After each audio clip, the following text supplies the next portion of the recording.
Hi besties et bienvenue dans un nouvel épisode. C'est le premier épisode de l'année 2024, donc déjà, je voulais vous souhaiter une magnifique année.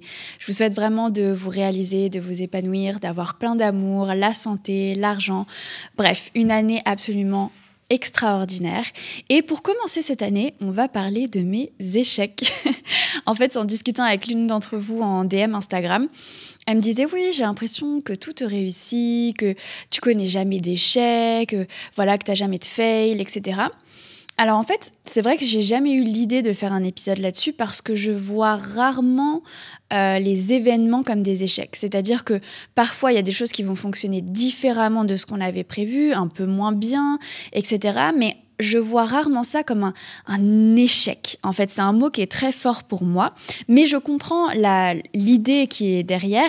Et donc, c'est pour ça que je me suis dit, OK, on va faire un épisode là-dessus parce qu'en même temps, ces différentes expériences qui n'ont pas forcément fonctionné ou qui ont fonctionné différemment de ce que j'avais prévu, ça peut être un enseignement pour vous et aussi vous montrer que on rebondit dans la vie, qu'il y a des choses qui fonctionnent pas trop, il y a des choses, c'est un peu la galère, parfois on s'obstine et puis en fait, il faudrait changer. Enfin voilà, il y a toujours des choses à apprendre de chacune des situations que l'on rencontre dans la vie.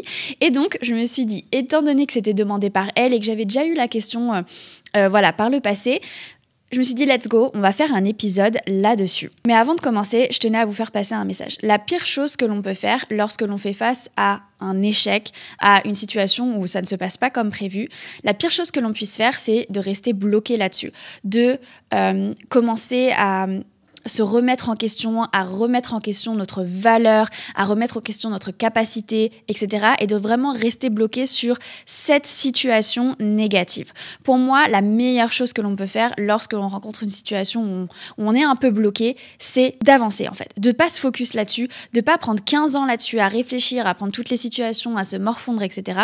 Mais plutôt de se dire, ok, comment est-ce qu'on avance, comment est-ce qu'on rebondit pour passer à la suite. En fait, la vie, elle est faite de plein de rebondissements. Et que même si tu es dans une période difficile, même si tu as connu des moments où les choses ne se sont pas passées comme prévu, ça ne veut pas dire que toute ta vie est faite d'échecs et toute ta vie est faite de moments difficiles. En fait, c'est juste une période, mais il y a des périodes de haut et il y a des périodes de bas dans la vie. On n'est pas bloqué, ça ne remet pas en cause toute notre valeur et à partir du moment où tu décides de rebondir, d'aller de l'avant, tu trouveras des solutions, tu trouveras des options, tu trouveras d'autres opportunités qui vont s'offrir à toi. Il faut juste que tu acceptes d'ouvrir les yeux et que tu acceptes d'aller de l'avant et que tu arrêtes de te focus sur ce qui ne convient pas, ce qui ne fonctionne pas, ce qui n'avance pas, etc. Donc le premier échec que je voulais vous partager, c'était lorsque j'ai lancé mon premier podcast. Donc ça, c'est en fait mon deuxième podcast. Avant d'être sur les réseaux sociaux, avant de créer mon compte Instagram, etc., j'avais créé un podcast où j'interviewais des femmes et l'objectif, c'était de montrer que peu importe ton parcours, peu importe ta situation, etc., eh bien, tu peux réussir dans la vie. Et il ne faut pas forcément suivre un chemin précis, par exemple, faire le lycée, après aller à l'université, etc., faire son master et trouver un taf. Il y a plein de chemins différents et qu'on peut tous réussir dans la vie. Donc, j'interviewais différentes femmes de différentes industries. J'avais interviewé une actrice porno, j'avais interviewé des influenceuses, j'avais interviewé une entrepreneuse, par exemple celle qui avait créé le bar à boucle. J'avais eu plein de femmes hyper inspirantes dans ce podcast-là. Mais à l'époque, je ne savais pas autant utiliser les réseaux sociaux. Et donc, se faire connaître via juste uniquement la plateforme Apple Podcast et les autres plateformes de podcast, c'est quand même assez limité, faut être honnête. Les podcasts, il faut vraiment les marketer, il faut vraiment les mettre en avant, chose que je n'avais pas forcément faite. Donc, j'avais une petite audience de par le fait que j'interviewais des personnes qui avaient une audience. Donc, il n'y avait pas personne qui regardait le podcast, mais il n'y avait quand même pas énormément de monde. Ça me prenait énormément de temps aussi parce que je devais me déplacer, aller rencontrer les personnes, les démarcher, chercher des gens sur Instagram, leur envoyer des mails. Et la plupart des gens, en fait, ne me répondaient pas. Et en fait, le Covid est arrivé. Et là, c'était carrément zéro réponse. C'est-à-dire que j'avais personne qui me répondait, en fait, tout simplement. Et donc, je me suis retrouvée à avoir un podcast d'interview sans personne à interviewer. Donc, on peut dire que les choses ne se passaient pas comme prévu. Et au lieu de m'acharner, en fait, sur ce podcast, qui certes me plaisait et m'apportait aussi beaucoup personnellement, parce que je rencontrais des personnes hyper inspirantes, je me suis dit, OK, je pense que j'ai fait aussi ce podcast-là où j'interviewais des personnes parce que j'avais un message à passer, mais que je n'osais pas le passer. Je n'osais pas arriver sur les réseaux sociaux toute seule, je n'osais pas faire mes vidéos YouTube, etc. parce que ça fait peur au début. Soyons honnêtes, parler à une caméra, c'est impressionnant au début. Se regarder, c'est un peu étrange, etc. On voit toutes nos mimiques et tout. Je vous rassure, au bout d'un moment, on ne les voit absolument plus. On fait totalement abstraction. Mais en fait, c'était plus cette peur de vouloir véritablement passer mon message. Donc, je passais à travers d'autres personnes qui, eux, avaient déjà franchi le pas. Et en fait, je me suis dit, mais non, moi aussi, j'en suis capable. Moi aussi, je vais le faire. Juste, il faut que je me forme, que j'apprenne à utiliser les réseaux sociaux et surtout que je me lance et que je passe au-dessus de mes peurs. Et c'est vraiment un enseignement que j'ai eu de cette expérience. C'est que déjà, il ne faut pas toujours compter sur les autres. Il faut avoir confiance en soi et il faut aussi savoir passer au-dessus de ses peurs. Parce que là, concrètement, j'avais envie de parler au monde, j'avais envie de passer un message, mais j'avais un petit peu peur de me dire, ok, je suis entre guillemets personne, qui est-ce qui va m'écouter? Peut-être que je vais pas réussir, peut-être que les gens vont se moquer de moi d'être sur les réseaux sociaux, etc. Alors qu'en fait, oui, sûrement, il y a des gens qui se sont moqués de moi, mais au final, c'est une des meilleures décisions que j'ai prises de toute ma vie. Mais il fallait que j'arrive à passer au-dessus de cette peur. Et donc, cette situation m'a appris que, ok, j'étais capable de créer un podcast, j'étais capable de parler au micro, d'interviewer des personnes, d'interagir avec des personnes, d'utiliser un minimum, le matériel, les réseaux sociaux, etc. Je me suis prouvé certaines choses, mais aussi le fait que ça ne fonctionne pas forcément comme j'avais prévu, ça m'a permis de m'ouvrir à d'autres portes, à d'autres objectifs qui ont été la création de ma chaîne YouTube, etc. Et donc, je ne me suis pas acharnée sur ce projet-là et j'en ai choisi un autre qui était un peu dans la continuité. Le deuxième échec que j'ai connu, c'est la première fois que j'ai lancé les consultations. Donc c'était au début où j'étais sur les réseaux sociaux, donc j'avais vraiment pas beaucoup de followers, Je pense que à cette époque-là, j'en avais même moins de 1000. Et donc, ce que je fais, c'est que je me dis, je vais lancer les consultations pour aider les personnes à créer des budgets, pour aider les personnes à investir, etc. Je passe plusieurs jours à créer un site internet, à faire un package, des packages pour tant de mois, etc. J'essaye de m'inspirer un peu de ce que j'avais vu sur les réseaux sociaux. Voilà, je me dis, je vais faire un truc comme ça, etc. Je vois les autres personnes qui font ça et tout. Je me dis, je vais créer ça. J'en parle sur les réseaux sociaux et là, personne ne réagit. Personne ne prend rendez-vous. Personne ne prend les consultations. Et je me dis, ok, alors là, j'avais rien compris aux besoins en fait de mes clients. Et ça revient à un podcast que je vous ai fait il n'y a pas très longtemps où on me posait la question, est-ce que c'est important de comprendre les besoins de nos clients? Bah oui, totalement. Cette expérience, je peux vous le dire qu'elle me l'a montré. En fait, les personnes ne voyaient pas réellement la valeur dans ces consultations-là. Je pense que c'était trop cher. Je pense que j'avais pas aussi prouvé et montré ma légitimité pour faire de la consultation financière. Et donc, vraiment, c'était pas du tout un succès, vraiment pas. Et j'ai appris de cette expérience. En fait, ce qu'il faut savoir aussi, c'est que sur les réseaux sociaux, certaines personnes vont te dire qu'elles ont besoin de certaines choses, mais une fois que tu leur annonces le prix, etc., en fait, elles vont pas vouloir participer, elles vont pas vouloir prendre ce service, etc. Donc, ça m'a appris à vraiment me poser des questions sur les besoins de mes clients, sur la manière, sur comment réellement répondre à leurs problématiques de la manière la plus efficace pour eux, de la manière la plus efficace pour moi, la plus accessible, etc. Donc, ça m'a vraiment appris une leçon que, déjà, on peut pas tout vendre sur Internet. Franchement, pour ceux qui pensent que, ah oui, c'est facile de vendre, pas du tout. C'est important de faire quelque chose de qualité, c'est important de faire quelque chose qui répond à un problème et une problématique. Et donc, c'est vraiment ce que j'ai appris avec cette expérience-là. Et honnêtement, j'ai vu qu'au bout de 3-4 jours, ça fonctionnait pas. Je me suis dit, pas grave, c'est pas grave que d'avoir créé un site, etc. Enfin voilà, c'est pas grave, on passe à autre chose. Je vais justement essayer de comprendre quelles sont les vraies problématiques de mes clients, quelles sont les vraies problématiques de ma communauté et comment y répondre de la meilleure manière possible. Et là, je me suis tout simplement trompée. Mais on s'en fiche en fait. On va tous se tromper dans la vie. On va tous, des fois, mal comprendre certaines choses. On va tous tester des choses puis ça va pas fonctionner. Mais c'est pas grave en fait. Faut pas rester 15 ans dessus. Un autre, pas vraiment échec, mais on va dire, je voulais vous parler de cette expérience-là. C'est pas du tout un échec pour moi. C'est plus pour vous montrer qu'il y a un début à tout. C'est quand j'ai lancé ma première formation. Donc c'était il y a 2 ans et demi. C'était la formation WeBudget qui s'appelait Moneymaker à l'époque. Et si vous voulez, à cette époque-là, j'avais moins de 1000 abonnés. Et donc, forcément, j'ai pas fait non plus des centaines de ventes. Je pense que j'en ai fait, peut-être une vingtaine, quelque chose comme ça pendant la promotion. J'étais honnêtement ultra méga contente d'avoir autant de personnes qui me faisaient confiance avec une aussi petite communauté, etc. Et la formation, c'est toujours celle que je vends aujourd'hui pour la formation WeBudget. J'avais passé 3 mois à la créer, je la trouve géniale encore. Et Mais je vous partage cette expérience-là parce que je sais que beaucoup de personnes se disent « Ah, mais je peux pas lancer un produit qui est pas cher. » Parce que quand je l'avais lancé à 50 ou 60 euros. Je vais pas faire de l'argent avec un produit qui est pas cher. Je peux pas vendre avec une petite communauté. Je vais jamais réussir. De toute façon, il faut que je vende que du high ticket, donc c'est-à-dire des formations que tu vas vendre à 2000, 3000 euros, etc. Il y a plein de personnes qui veulent griller les étapes, en fait, qui se disent « Bah oui, mais j'ai pas assez de followers, donc je vais pas vendre assez, donc je vais pas faire assez d'argent, donc je fais pas. » Et sauf que on commence tous quelque part, et ce quelque part, c'est vendre pas beaucoup de formations, peut-être pas très cher, à une petite communauté, parce que c'est le début. Mais au fur et à mesure, on va apprendre, évoluer, faire grandir sa communauté, avoir plus de personnes qui vont rejoindre notre formation, sûrement aussi améliorer notre formation, ce qui est mon cas en tout cas, pour qu'elle soit encore meilleure, pour qu'elle réponde mieux aux problématiques des personnes qui sont membres, etc. Et en fait, ça, c'est pas du tout un échec pour moi, c'était vraiment une réussite, mais je vous le partage parce que n'ayez pas peur de ne pas faire assez, de ne pas réussir assez, de ne pas être aussi bien que, de comparer votre chapitre 1 au chapitre 26 de la personne d'à côté. On commence tous quelque part, et ce quelque part, c'est vendre quelques formations ou vendre quelques consultations, et après ça va être plus et plus et plus, mais aussi parce que tu vas t'améliorer, aussi parce que ton marketing va s'améliorer, etc. Donc, je tenais à vous le partager, même si c'est pas du tout un échec pour moi, mais je pense que certaines personnes pourraient le prendre comme un échec, alors qu'en fait, c'est juste le début d'une réussite. Un autre échec que j'ai pu connaître à l'époque, je voulais partir en échange aux États-Unis. Et donc, c'était quand j'étais à l'université. Et pour ça, il fallait avoir une certaine moyenne. Et donc, ce qu'il faut savoir, c'est qu'en Suisse, la moyenne, elle est sur 6. Les notes sont sur 6, contrairement au système français où on est sur 20. Et donc, moi, il me manquait 0,1 point pour avoir la bonne moyenne pour pouvoir partir en échange aux États-Unis.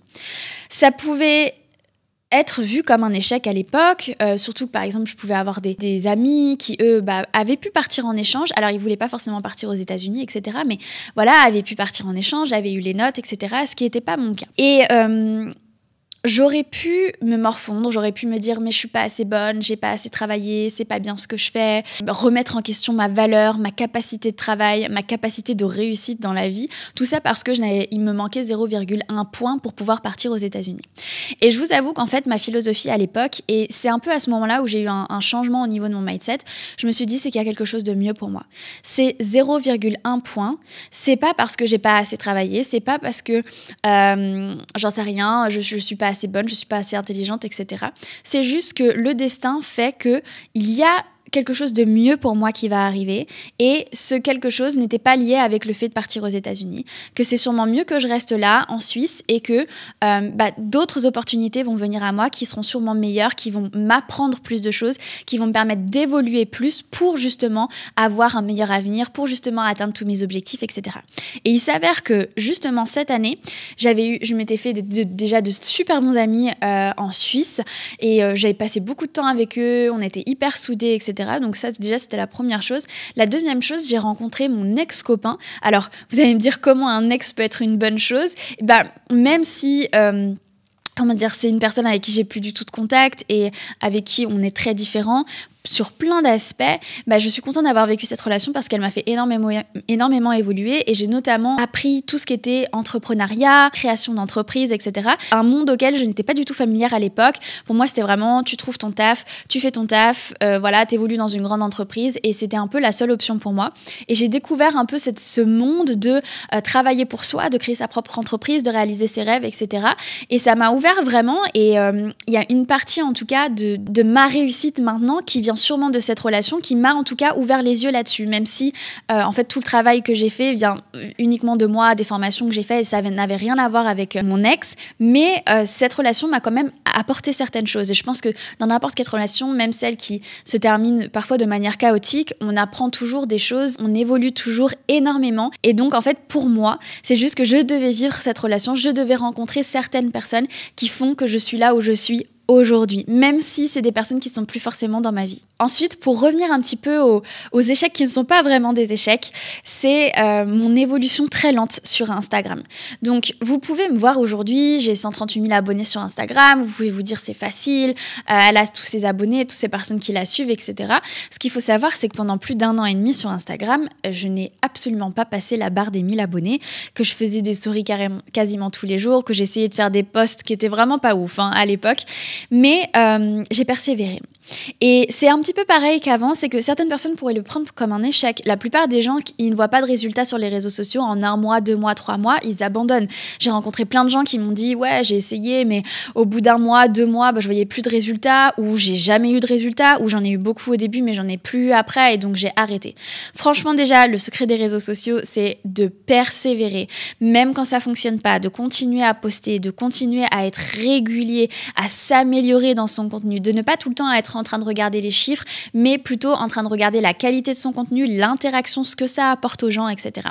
Et donc, pour certaines personnes, ça aurait pu être un échec. Parce que si moi, j'avais abandonné avant 1 an et demi, en fait, je n'aurais jamais eu les résultats que j'ai aujourd'hui.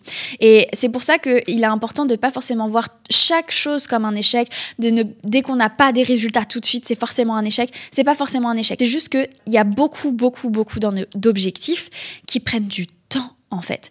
Il faut savoir être patient, il faut savoir être persévérant et il faut savoir donner son maximum, même sans avoir de résultats et pendant un certain temps. Et je sais que c'est quelque chose qui est très difficile parce que quand tu es sur les réseaux sociaux et que la plupart des gens n'interagissent pas, tu vois pas vraiment de résultats, tu peux te dire ça sert à rien ce que je fais. Mais en même temps, tu vois quand même un petit peu de résultats. Et c'est ça aussi que la plupart des personnes oublient, c'est qu'ils se disent ah, je vois pas de résultats. Pourquoi ? Parce que t'as pas pris 10 000 followers en 3 mois. T'en as sûrement pris 1, 2, 3. Moi, déjà, quand j'avais 100 personnes qui ont décidé de me suivre, parce que c'était pas mon compte perso au départ, c'était mon compte, c'était un compte que j'avais créé vraiment Rachel Finance. Donc, j'avais 0 follower. Quand j'ai eu 100 personnes qui ont décidé de me suivre, je me suis dit, attends, c'est un truc de dingue. J'ai quand même 100 personnes, si je les avais en face de moi, qui ont décidé de suivre mon contenu, ce que je raconte. Puis après 200, puis après 300. Et à chaque nouvelle personne que je voyais, je me disais, attends, c'est un truc de dingue. Cette personne, elle a décidé de me suivre. Moi, elle a décidé de me faire confiance, elle a décidé de voir ce que j'avais à dire et d'être intéressée par ce que je dis et en fait c'est déjà un énorme privilège et une énorme réussite pour moi. Donc il faut pas toujours se dire ok, si j'atteins pas exactement l'objectif que je m'étais fixé, c'est-à-dire j'en sais rien 10 000 followers en 2 mois, c'est un échec. Non, peut-être que ça va prendre du temps, mais si tu continues à persévérer, si tu continues à faire ton maximum, si tu continues à travailler et à être patient, eh bien ça se trouve tu verras des résultats qui seront encore meilleurs que ceux que tu aurais pu imaginer. Mais pour ça, il faut persévérer, il faut continuer à travailler. Et tu peux pas toujours tout décider, tout ne se passe pas exactement comme prévu dans la vie. Même si tu fais ton vision board, même si tu fais tes objectifs, parfois, ça prend un petit peu plus de temps et il faut accepter. Parfois, oui, il faut abandonner, comme le podcast au début. Ça sert à rien, voilà, ça nous apporte pas plus que ça. Et on abandonne pour faire autre chose, pour rebondir. Mais là, dans cette situation-là, c'était OK. Je dois m'améliorer, j'en étais totalement consciente. Mes posts n'étaient pas vraiment top. Je faisais pas encore de vidéos et j'arrivais pas aussi à me retrouver dans les posts écrits parce que c'est pas mon truc. Et du coup, il fallait que je m'améliore. Et j'ai accepté de m'améliorer pendant 1 an et demi et c'est au bout d'1 an et demi que j'ai vu les résultats. Ensuite, un autre échec que j'ai eu, c'était un entretien. Donc ça, c'était à l'époque, en fait, je travaillais pour Invacare, donc c'est une entreprise américaine de paramédical, et on va dire que je me plaisais pas énormément, mais je suis quand même restée 4 ans dans cette entreprise, mais il y a eu un moment, j'en avais un peu marre, et je me disais, je vais tester d'autres entretiens. Et donc, ce que je fais, c'est que je vais postuler chez Huawei, vous savez, les téléphones. Et en fait, franchement, je me mets à l'entretien, etc. Et je m'étais pas plus préparée que ça, parce que j'étais pas aussi consciente de la complexité des entretiens à l'époque. Je pense que vu que j'en avais eu, je crois que 2 ou 3 pour le poste que j'avais à l'époque, je m'étais dit bon, ça va le faire, etc. Et en plus, j'étais active, je veux dire, j'étais business analyst, donc pour moi, j'avais mes connaissances et tout. Et franchement, j'ai fait l'entretien et je sentais que il se passait pas très bien, je faisais pas les réponses qu'ils attendaient. et que bah ça allait pas du tout marcher, quoi. J'allais pas du tout être retenue même pour le deuxième entretien. C'est comme si mes réponses étaient un peu à côté de la plaque, sûrement parce que en fait il y avait des spécificités, vu que c'est une entreprise chinoise, moi j'étais dans une entreprise américaine, donc il y avait des choses en fait. C'est comme si mes réponses, elles étaient à côté de la plaque. Et que moi, je parlais beaucoup de la comptabilité américaine, des spécificités comptables pour les États-Unis, etc. Et en fait, c'est pas du tout ce qu'ils recherchaient. Et du coup, bah, ça a été un échec total. Hein. Bien sûr, on ne m'a jamais recontacté. J'avais compris, en fait. Je ne sentais pas comme un échec. Je me suis dit, OK, j'étais pas prête. J'aurais pu être vraiment meilleure. Si j'avais vraiment voulu ce poste, je pense que j'aurais pu donner plus, revenir vers eux, etc. Puis au final, j'ai décidé que non, mais j'ai appris qu'il fallait mieux, encore plus se renseigner, encore plus se préparer pour les entretiens, et c'est ce que j'ai fait par exemple après être licenciée, quand j'avais fait un entretien, je vous avais déjà raconté, et bah j'ai été prise à ce poste. Tout ça pour vous dire que voilà, j'ai fait un entretien et clairement je pense que c'était pas le meilleur que j'avais fait toute ma vie, mais bon, c'est pas grave, on continue. J'avais un job aussi à l'époque, et même si t'as pas de job et que tu fais un entretien, ça marche pas, bah tu regardes ce qui a pas fonctionné, tu regardes comment tu peux t'améliorer. Il y a des très bon contenu sur TikTok pour se préparer aux entretiens. Personnellement, j'avais utilisé les vidéos d'une dame là, qui a toujours des jolies lunettes. J'avais utilisé toutes ces vidéos. Honnêtement, ça m'a vraiment servi, et j'avais eu des très bons résultats après pour mes entretiens.